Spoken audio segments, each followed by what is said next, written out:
انسان کی آزادی میں دخل نہیں دیتا.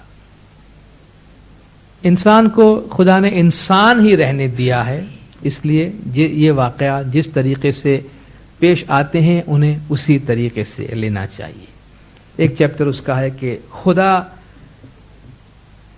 ان لوگوں کی مدد کرتا ہے جو خود اپنے آپ کو نقصان نہیں پہنچاتے. مثلا اگر انسان پہ برے واقعات پیش آتے ہیں تو اگر انسان بجائے اس کے کہ اس پہ رونا شروع کرے، اس سے باہر نکلنے کے لیے کوئی علاج کرے، کوئی مرہم نکالے، یعنی ٹھیک ہے یہ واقعہ پیش آیا، اب مجھے اس سے نکلنے کے لیے کیا کرنا چاہیے، اگر وہ اس کی راہ ڈھونڈتا ہے تو خدا بھی اس کی مدد کرتا ہے. مگر ایک شخص اسی غم میں پڑا رہتا ہے، اسی میں ڈوبا رہتا ہے، تو خدا اس کی کوئی مدد نہیں کرتا. یعنی خدا اس کی مدد کرتا ہے جو خود بھی اپنی مدد کرنے کے لیے اس میں سے باہر نکلنے کی کوشش کرے. تو ان تمام باتوں میں اس نے یہ کہا کہ قدرت کا جو نظام ہے، قدرت کا جو نظام ہے اس میں یہ بات صحیح ہے کہ اچھے انسان کو اچھے فائدے ملتے ہیں، برے کو اس کا بدلہ ملتا ہے، مگر درمیان میں بہت سی چیزیں ایسی ہیں جن میں اچھے اور برے کے درمیان کوئی تمیز نہیں ہوتی. اور خدا جو ہے وہ آپ کا بہت سارا کام کر سکتا ہے، مگر اگر آپ یہ کہیں خدا آپ کا ہر کام کرے آپ کی خواہش کے مطابق تو ایسا نہیں ہوتا. یہ اس کا جملہ جو ہے وہ بہتوں کو بڑا بھاری محسوس ہوتا ہے. اس کی ہیڈنگ ہے کہ God can't do every thing but he can do some important thing. خدا کچھ اچھا کام آپ کے لیے کر سکتا ہے مگر سب کچھ نہیں کر سکتا. خدا سب کچھ آپ کے لیے نہیں کر سکتا.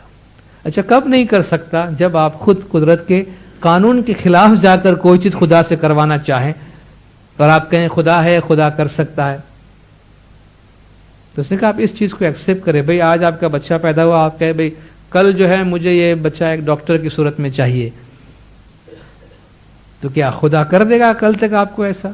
یا کہے گا کہ بھئی آپ 30 سال تک انتظار کریں، آج آپ نے بیج بویا ہوئے، کل مجھے پھل چاہیے، میں رات بھر بندگی کروں گا اور دعائیں مانگوں گا، گڑ گڑا کر دعا مانگوں گا، تو کیا کل صبح اس میں درخت میں پھل لگ جائیں گے؟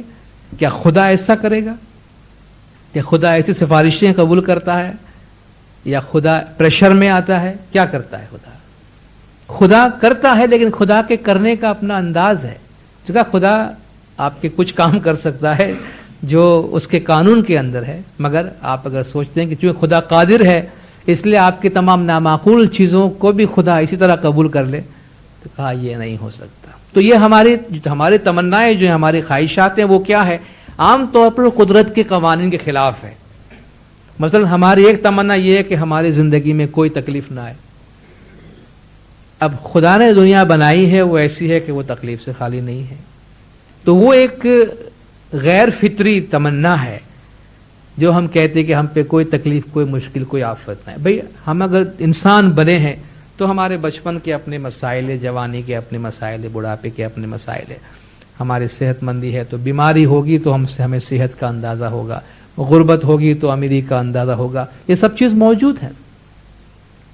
تو مادی دنیا کی جو چیزیں ہیں کہ جس میں خود کہا گیا ہے کہ خوشی جیسی کوئی چیز، اصلی خوشی مادی چیزوں کے اندر نہیں ہے، تو پھر ان میں رہتے ہوئے ہم خدا سے یہ تمنا کریں کہ ہم پہ کوئی تکلیف، کوئی آفت، کوئی مشکل نہ آئے، یہ کیسے پاسبل ہے؟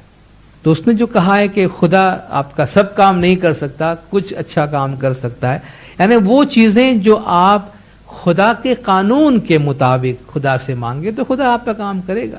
مگر آپ کہیں کہ بس چونکہ میں ایک اسماعیلی ہوں اس لیے میں اگر خان مولا حاضرمہ ہمارا بس بیٹھا ہوا ہے، میں چھلانگ مارتا ہوں 10ویں منزل سے، بس یا علی مدد مجھے کچھ نہیں ہوگا.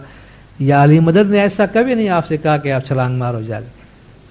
یا علی مدد نے آپ سے یہ کہا کہ عقل استعمال کرو، تم کو جماعت خانے کی سیڑھی بنا کے دی، اس میں سے چھلانگ مارنے کو نہیں کہا تمہیں. تو ہم اپنی عقل سے کچھ فیصلہ کر کے خدا کے فیصلے کو اس پہ لانا چاہے تو خدا ایسا نہیں کر سکتا. تو جو مولا کا فرمان ہے، جو امام سلطان صلی اللہ علیہ کا کہ وہ میرا فلسفہ خوشی، اس میں یہی ہے نا کہ آپ اپنے تمناؤں کو ان چیزوں کے مطابقت میں لائیے جو ہو سکتی ہے. ٹھیک ہے، اگر آپ حالات کو اپنی مرضی کے مطابق ڈھالنے کی کوشش کریں گے تو فطرت سے آپ کا تصادم ہو جائے گا، اس سے آپ کو نقصان ہوگا. تو قدرت جو اسلام جسے کہتے ہیں سبمیشن، خدا کا جو قانون ہے، خدا کا جو منشا ہے، خدا جس طرح کام کرتا ہے آپ اس کی مطابقت میں لے آئیے، اپنے آپ کو اس کے سپرد کر دیں، تو آپ دیکھیں گے آپ کو خوشی بھی محسوس ہوگی اور ان تمام حالات کو قبول کرنے میں، ایکسیپٹ کرنے میں آپ کو مدد ملے گی۔ تو اس نے آخری سوال یہ کیا ہے کہ بھئی اگر خدا ہمارا تمام کام نہیں کر سکتا ہے اور ہماری مرضی کے مطابق کام نہیں ہو سکتا ہے، اور جو بھی قدرت کے قانون میں چیزیں رکھی ہوئی ہیں، تکلیف آنی ہے تو آنی ہے، اچھائی آنی ہے تو آنی ہے، تو پھر اس نے کہا کہ مذہب کی کیا ضرورت ہے؟ پھر مذہب اور دعائیں مانگنے کی کیا ضرورت؟ پھر مذہب کیا دیتا ہے آپ کو؟ اگر آپ پہ تکلیف آنی ہے تو آپ کو تکلیف آنی ہے، زلزلہ آنا ہے تو آنا ہے، مشکلات آنی ہے تو آنی ہے، تو پھر مذہب کی کیا ضرورت ہے؟ اور یہ جو ہم دعائیں مانگتے ہیں کہ ہماری مشکلات آسان کر دے اور ہماری تمنائیں پوری کر دے، ہمیں یہ کر دے وہ کر دے، اس کا کیا فائدہ ہے؟ اس کا کیا جواز ہے؟ اس نے کہا کہ اس کا جواز یہ ہے کہ دعاؤں سے قدرت کا قانون نہیں بدلتا۔ اس نے کہا دعاؤں سے قدرت کا قانون نہیں بدلتا، مگر دعائیں آپ کو قدرت کے ساتھ مطابقت پیدا کرنے کی صلاحیت دیتی ہے۔ مذہب جو ہے، مذہب آپ کو کوئی ایسا طریقہ نہیں بتاتا کہ آپ خدا پر اپنی مرضی نافذ کریں، بلکہ مذہب آپ کو یہ سکھاتا ہے کہ آپ خدا کی مرضی کو قبول کریں۔ تو مذہب کیا سکھاتا ہے؟ مذہب آپ کو ان تمام مشکلات کو برداشت کرنے کی صلاحیت آپ کے اندر پیدا کرتا ہے۔ یہی مولا کا فرمان بھی ہے کہ آپ کو خوشحالی میں مغرور نہیں بننے دے گا مذہب، اور تکلیف میں آپ کو دکھی نہیں ہونے دے گا۔ اس کی مثال ہم انشورنس پالیسی سے لے سکتے ہیں۔ انشورنس پالیسی کیا ہے؟